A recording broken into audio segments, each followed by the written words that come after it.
Hi, thanks for clicking this video. As you can see by the description, it's mainly about the cameras that I've got.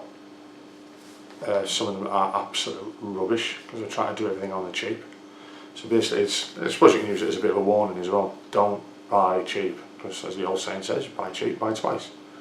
So what I've done is one's a couple of like cheap action cameras. One's an old Finepix S3400 which I bought ages ago. But I actually like that camera. Basically what I'm doing here is I'm trying to start YouTube. Just if you've watched my intro video before, you'll understand that the grandkids like to do it, so I'm just trying to help them out as well. But I've got all these cameras thinking, yeah, it'd be easy, just turn it on, look at the camera, and it's not. It's not. I find it quite hard to do this bit actually, totally. I suppose the confidence will come in time, but... So anyway, the cameras, they're all pretty naff, to be honest. I got one of them as a small action camera from a garage for 20 quid, so you can't really complain about that. And then I bought another action camera, like a GoPro clone, and that's from Aldi's, and that cost £49.99, and that's not too bad. It's not brilliant, but it's not too bad for the price. You know, I didn't really want to spend too much money on it. I've got a little Coolpix L31 that I bought the missus to go on holiday with, and she used that on holiday, and when she went to Malta, it was okay. Just point and shoot. Turns on fairly quick, so that's not too bad for that. Then what I'm filming this on is a Canon Legria HF R706. Not the camera I really wanted, but I didn't want to spend too much money, and this was bought in Argos, cost 199 quid, and it came with an extra battery, so that's cool. There's a few downsides to it, but I'm still learning how to use it. I've bought cheap lenses off eBay. The one on at the moment's a wide angle lens.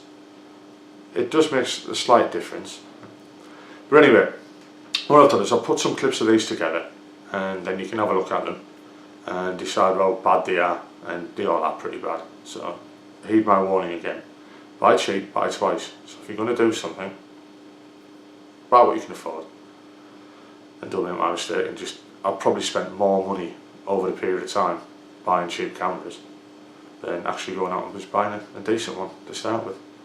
Anyway, watch the video. Thanks. Bye. This one's taken with my Coolpix L31 camera that I bought the wife to go on holiday with. Cost about, I think it was 50 quid on a sale at PC World. As you can see, the image is not as wide, the field of view is nowhere near as good as the others.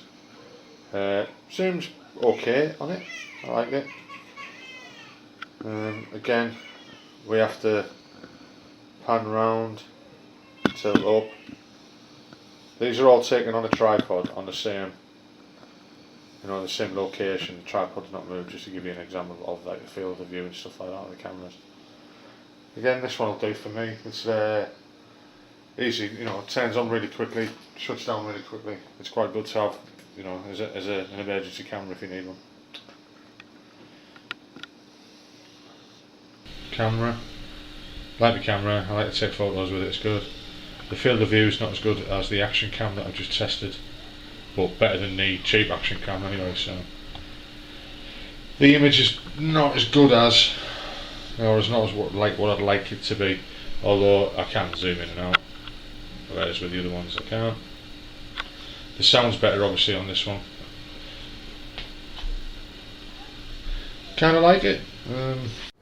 This one's taken with a Nokia Lumia 1020, which is my old mobile phone that I don't use anymore. It's pretty good for videos. I like the camera on it. The camera's quite powerful. Can't exactly remember what megapixel it is, I'll have a look later on. But yeah, it does seem pretty good. The colour matching at night indoors isn't the best in the world. It's got a fairly good mic on it. I've used this to display other videos before. What I do need to do is get a decent tripod. This is only a cheap one from Argos. So the indoor lighting on this, not perfect, but not too bad. Right. And as you can see, I mean, the image is brilliant on it, as you would expect for a decent mobile phone, smartphone. Sorry. I found that when I'm filming with this camera, though, if I'm doing 1080p, the recordings are quite jerky on playback. I don't know if that's just a weakness of the camera not processing it enough. Again, with this one you can zoom in if you change things on using it. I've got it on a tripod stand again, with a little adapter that can hold mobile phones. Zoom in on that slowly if we can.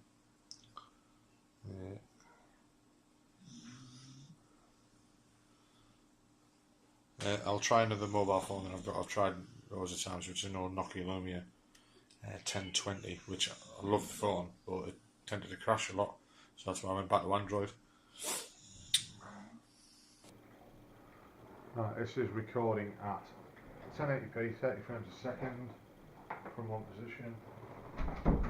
Started recording through my phone. I can see that. It's a Max Tech 4K action camera from Aldi's, $49.99. Seems pretty good at the moment. No complaints. Takes decent photo. I like the phone bit. It's pretty good. The next one we've got coming up is a cheap one from a garage. See what. Right, this one's action camera from a garage. Costs $19.99. As you can see, the field of view is nowhere near as good as what the other one was. It comes with a decent waterproof case, which is quite waterproof. As you can see, it comes with lots of attachments and all that, but as you can see, the video quality is just rubbish. I suppose it's alright for a starter one. It's obviously no GoPro, then again the other one isn't either. But it's quite well made, especially the attachments and the cases and stuff, but not something you'd probably want to use. It reckons it's 1080p, but I doubt it very much. But you never know.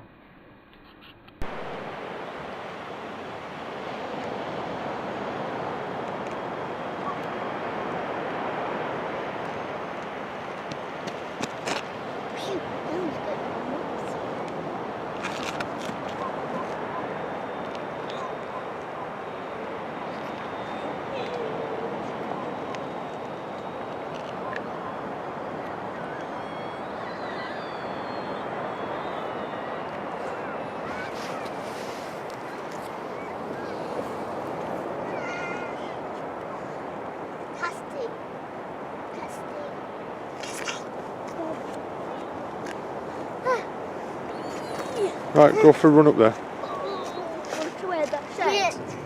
Yeah. Race. Go on. 3, 2, 1, go.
physically moving the camera closer.